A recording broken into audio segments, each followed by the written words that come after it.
আসসালামু আলাইকুম। আজকে আমি কথা বলতে যাচ্ছি পেঁপের উপকারিতা নিয়ে। পেঁপে সচরাচর এখন সব জায়গাতেই পাওয়া যায় আর অনেক সহজলভ্য। বাজার মূল্য অনেক কম। সেই হিসেবে অন্যান্য ফলের তুলনায় আমাদের খাদ্য তালিকায় পেঁপে যোগ করা যেতেই পারে আর বেশি বেশি পরিমাণে পেঁপে খাওয়া যেতে পারে। তো চলেন এর উপকারিতা সম্পর্কে জেনে আসি। ১. হজমে সাহায্য করে। পেঁপেতে থাকে এনজাইম প্রোটিন হজমে সাহায্য করে এবং কোষ্ঠকাঠিন্য ও বদহজম কমায়।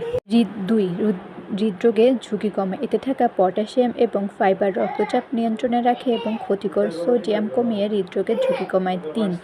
দৃষ্টিশক্তি ভালো রাখে। পেঁপেতে প্রচুর পরিমাণে ভিটামিন এ থাকে যা চোখের জন্য উপকারী এবং দৃষ্টিশক্তি শক্তিশালী করতে সাহায্য করে। ৪. ওজন নিয়ন্ত্রণে সহায়ক। এতে ক্যালসিয়াম কম থাকে এবং ফাইবার বেশি থাকে, এটি ওজন নিয়ন্ত্রণে সাহায্য করে থাকে।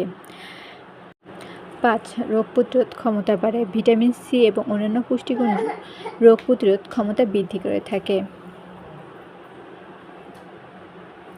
৬ নম্বরে, আমরা সবাই নিজের যত্ন বা ত্বকের যত্ন নিতে পছন্দ করি, তাই এটি অত্যন্ত উপযোগী।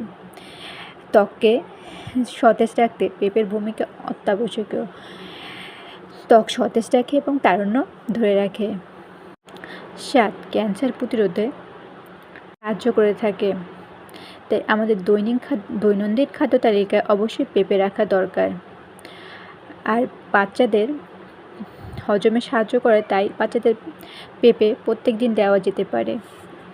আসেন আমরা পুষ্টিকর খাদ্য তালিকায় অন্তত দৈনন্দিন পেঁপে রাখি।